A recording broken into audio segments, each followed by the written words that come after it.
प्रिय आत्मीय दाजुभाइ दिदीबहिनीहरू,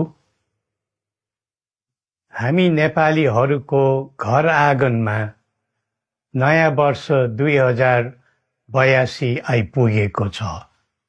नयाँ घाम, नयाँ ज्योति, नयाँ उत्साह लिएर आएको नयाँ वर्षको उपलक्ष्यमा देश तथा विदेशमा रहे बसेका सम्पूर्ण नेपालीहरूको सुख र शान्तिको मङ्गलमय शुभकामना।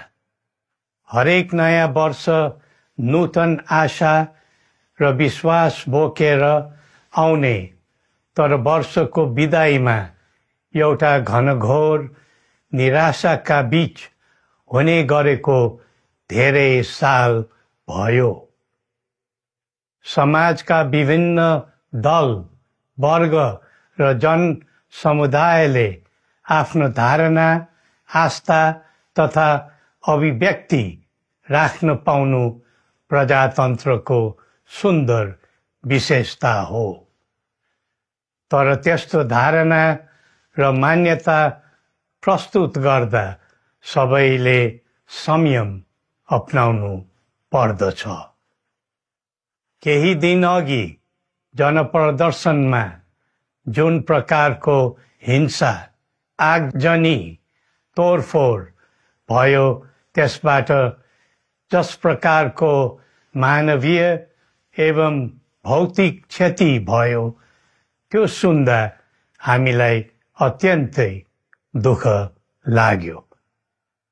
नागरिक स्वतन्त्रता भन्दा ठुलो तन्त्र वा वाद हुँदैन। वास्तविक प्रजातन्त्र त्यहाँ हुन्छ जहाँ राम्रो, नराम्रो, जनगुनासो वा गुणगान सुन्ने परम्परा र संस्कार हुन्छ।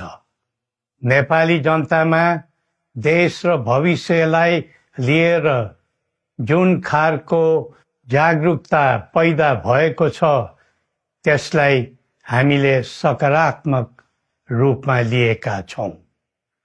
वास्तवमा नेपाली जनतामा रहेको देशभक्तिपूर्ण भावना विश्वमै अनुकरणीय र अनुसरणीय छ। देशलाई विद्यमान जटिलताबाट मुक्त गराई शान्त, स्थिर र समृद्ध मुलुक बनाउने जागरुकता जुन पैदा भएको छ, नयाँ वर्ष 2082 मा नेपाली जनताको चाहना अनुसारको परिणाम हासिल हुने विश्वास थपिएको छ। मुलुकमा व्याप्त अशान्ति, अराजकता, निराशा र असन्तुष्टिबाट आम नेपालीलाई मुक्त गर्न नेपालको राज संस्थाले जहिले पनि योगदान पुर्याउँदै आएको विदितै छ।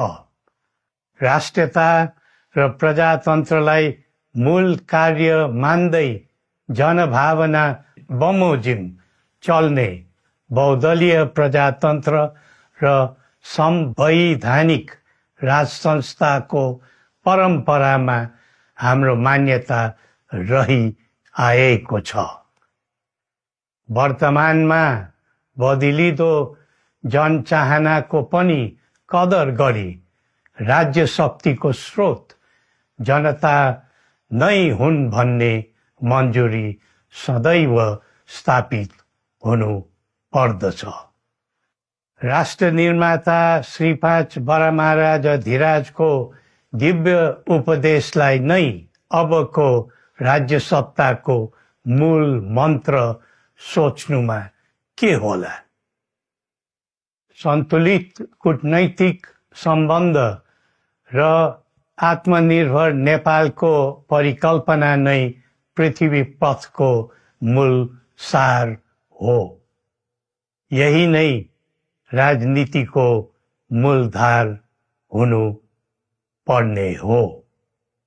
विश्वको बदलिदो परिस्थितिलाई मनन गर्दै विश्वव्यापीकरण र स्वतन्त्र व्यापारका आधारहरूलाई चुनौतीको रूपमा लिँदै चरम आर्थिक मन्दी भोग्नु परिरहेको अहिलेको सन्दर्भमा नेपाल जस्ता विकासोन्मुख देशले आत्मनिर्भर अर्थतन्त्र निर्माणको कार्यमा अर्जुन दृष्टि लगाउनु पर्ने समय आएको छ। स्वदेशी स्रोत साधनको प्रयोगले स्वदेशमै उत्पादन गरी स्वदेशमै खपत गर्दै आन्तरिक अर्थतन्त्रको चक्रभित्रबाटै मुलुकको समग्र अर्थतन्त्र आत्मनिर्भर र चलायमान गराउनु पर्ने विश्व परिवेश निर्माण हुँदैछ भन्ने सङ्केतहरू देखा परिरहेका छन्। विश्वकै उत्कृष्ट यो भूमिमा बाँच्न समेत गाह्रो हुने स्थिति पैदा भएपछि बढ्दो युवा पलायनलाई रोकी युवा शक्तिको श्रम र सिपलाई स्वदेशमै उच्च उपयोग गर्नु पर्दछ। युवा स्वरोजगारको निम्ति अवसरहरूको खोजी गरी नेपालमै आय आर्जन गर्न सक्ने वातावरण तयार गर्नुपर्ने आजको पहिलो आवश्यकता बनेको छ। सबै नेपालीको तन, मन र ध्यान त्यसैमा लगाउनु परेको छ। विश्वभरि छरिरहेका नेपालीहरू एकताका सूत्रमा बाँधिन अब ढिला गर्नु हुँदैन। आफ्ना ज्ञान, सिप र सामर्थ्य मात्र होइन, त्यहाँ आर्जेको पुँजी, स्रोत र साधन समेत नेपालमै लगाउनु पर्दछ भन्ने भावना सबैमा जागृत गराउनु परेको छ। प्रकृतिले दिएको स्वर्ग जस्तै सुन्दर हिमवत् खण्ड नेपाल सिँगार्न र विकासको विपुल फुक्न कसरी लाग्ने र लगाउने स्वदेश फर्क स्वदेश नै स्वर्ग भन्ने अभियान चलाउनु पर्ने आजको आवश्यकता भएको छ। जनभावना र चाहना बुझी मुलुकको समग्र संरचनामा नै हेरफेर र सुधारका कदम चाल्नुपर्ने तथ्य स्पष्ट देखिन्छ। शिक्षा, स्वास्थ्य र दैनिक कामकाजका पद्धति र प्रणालीहरूमा आमूल परिवर्तन र सुधार गरी यिनको आधुनिकीकरण अनिवार्य भइसकेको छ। युग प्रविधिको हो, सावधानीपूर्वक उपयोग गर्नु सकेमा राष्ट्रको योगदानमा ठूलो टेवा पुग्न सक्नेछ। सुशासन र भ्रष्टाचार मुक्त प्रशासन मूल नारा हुनु पर्दछ। हामी अस्थिरता, अशान्ति, अराजकता, विपन्नता र भ्रष्टाचारको अन्त्य चाहन्छौँ। त्यसका निम्ति नेपाली जनताबाट हुने हरेक प्रयासहरूमा एकबद्धता रहनेछ।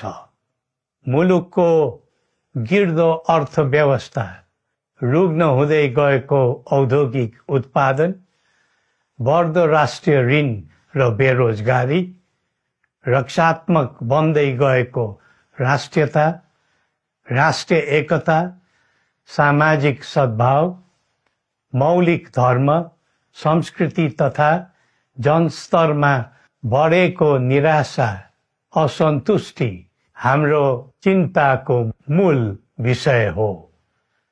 नागरिक पलायनसँगै पुँजी पलायन, भ्रष्टाचार र व्यथिति देशले थाम्नै नसक्ने स्तरमा झाँगिएको छ।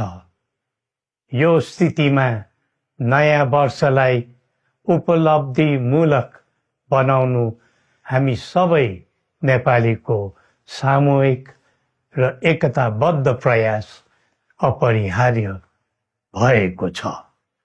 नेपाली बीच द्वन्द्व नहोस्, परस्पर अविश्वास र हिंसाको दुःखद मनोस्थिति नबनोस्, देशवासीहरू कुनै पनि नाम र न्युहुमा ध्रुवीकृत नबनुन् भन्नेतर्फ हामी सदैव सचेत र संवेदनशील छौं।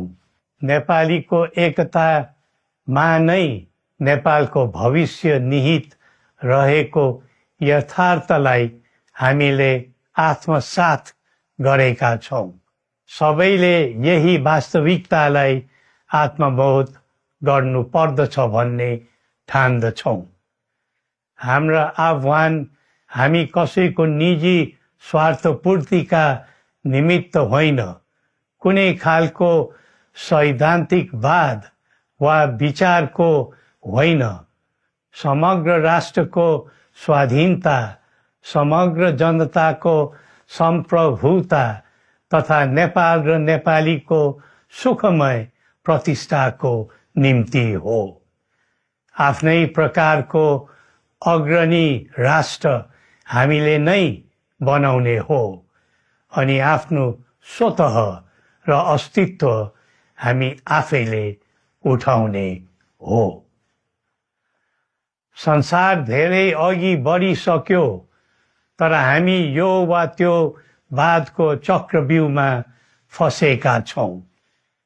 नेपाल आमालाई केन्द्रमा राखेर हाम्रा विचार बन्नुपर्छ, हाम्रा कदम चल्नुपर्छ। हरेक समस्याको समाधान संवाद, सहमति, समन्वयन र सहकार्यबाट हुन सक्छ। आगामी वर्ष नेपाली इतिहासको स्मरणीय र सुनौलो सम्झना बन्नुपर्छ र बनाउनु सकिन्छ भन्ने विश्वास हामीले लिएका छौं। नयाँ वर्षले नयाँ आशा, उमङ्ग र उत्साह ल्याओस् अनि नेपालीको सुनौलो भविष्यको सुनिश्चितता होस्। श्री पशुपतिनाथले हामी सबैको कल्याण गरून्।